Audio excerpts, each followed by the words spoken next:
Ketemu lagi di Dr. Baskoro Radiologi Channel. Kita masih melanjutkan pembahasan sebelumnya, yaitu bagaimana gambaran COVID-19 pada pemeriksaan X fototorak dan CT scan.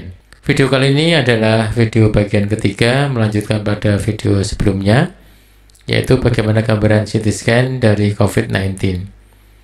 Seperti yang sudah kita bahas pada sebelumnya, bahwa ada 3 gambaran utama yang bisa kita temukan pada CT scan dari COVID-19. Yang pertama adalah adanya gambaran ground glass opacity yang letaknya di perifer.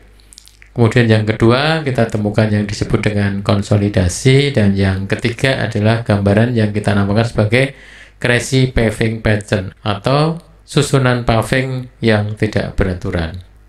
Gambar ini adalah gambar potongan aksial CT scan. Yang bagian atas di sini adalah bagian anterior atau depan, kemudian yang bagian bawah adalah bagian posterior atau belakang. Ini adalah sternum, kemudian ini bayangan jantung, kemudian di belakang ini ada bayangan vertebra. Jadi kalau kita lihat, lesi di paru ini berada di aspek posterior dari lobus inferior. Kemudian jika kita lihat pada potongan sagital, ini adalah potongan sagital dari paru kanan. Terlihat ada lobus superior, lobus medius, dan lobus inferior. Lesi ini terletak di lobus superior dan lobus inferior. Artinya lesi ini multilobar, tidak hanya pada satu lobus saja. Ini adalah potongan koronal dari CT scan torak. Kalau kita lihat gambar ini, kita lihat gambaran dari vertebra, yang artinya bahwa potongan koronal ini adalah potongan koronal pada bagian belakang torak.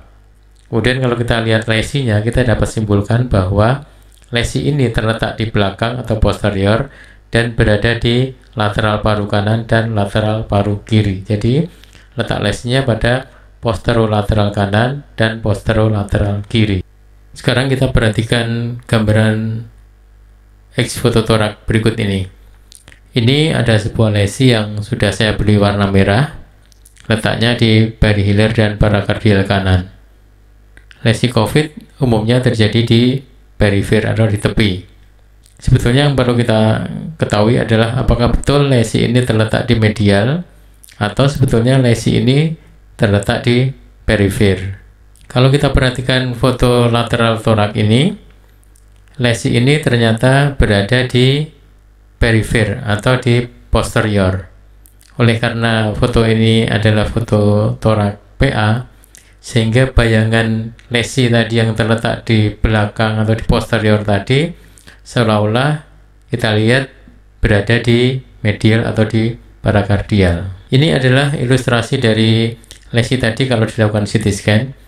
Jika kita lakukan CT scan, akan terlihat bahwa lesi yang kita lihat pada foto torak tadi yang sepertinya berada di perihilir atau parakardial ternyata letaknya di perifer di posterior. Kemudian kalau kita ilustrasikan dengan potongan sagital dari CT scan, maka lesi yang berwarna merah ini kita lihat berada di bagian posterior. Jadi kesimpulannya, jika kita melihat adanya suatu kelainan di perihilir atau parakardial, kita mesti bisa menentukan apakah lesi tersebut berada di lobus medius atau berada di lobus inferior. Bagi seorang radiolog, kalau kita ingat teori silhouette chain of Wilson, maka kita tanpa melihat foto lateral kita sudah bisa menentukan apakah kelainan tersebut berada di lobus medius atau berada di lobus inferior. Kalau tadi masih berupa ilustrasi, sekarang kita coba lihat pada pasien berikut ini. Lesi yang terletak di perifer pada foto torak PA atau AP belum tentu terletak pada perifer di lateral. Seperti pada kasus ini, kita lihat adanya lesi atau kelainan yang berada di parakardial kanan atau yang kita sebut dengan patchy opacity. Kemudian pasien ini kita lakukan CT scan, ternyata kelainan berada di bagian posterior di lobus inferior pada potongan CT scan aksial. Kemudian pada potongan sagital CT scan kita lihat juga ternyata memang betul bahwa kelainannya berada di perifer posterior. Demikian juga ketika kita melakukan potongan koronal, lesi terlihat pada paru kanan bagian belakang. Untuk selanjutnya nanti kita akan bahas kelainan-kelainan torak apa yang jarang kita temukan pada penyakit COVID-19.